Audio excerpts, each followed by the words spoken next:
A classic tale. Little Red Riding Hood is a traditional European folk tale that has been passed down for generations. The story goes like this.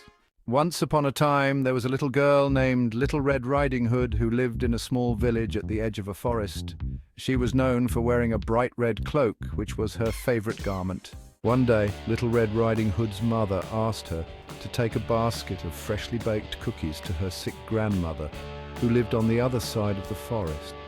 Little Red Riding Hood set off on her journey, singing and humming as she walked through the forest. As she walked, she encountered a sly and cunning wolf who had been eyeing her from afar.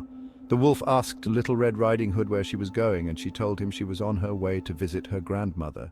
The wolf convinced Little Red Riding Hood to pick some flowers and sing a song, which gave him the opportunity to run ahead and eat the grandmother. Then he disguised himself as the grandmother and waited for Little Red Riding Hood to arrive. When Little Red Riding Hood arrived at the house, she knocked on the door and said, "Grandmother, what big eyes you have." The wolf replied, "The better to see you with." Then she said, "Grandmother, what big teeth you have." The wolf replied, "The better to eat you with."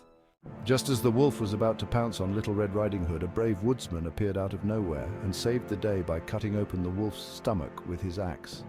Little Red Riding Hood's grandmother emerged from the wolf's belly, alive and well.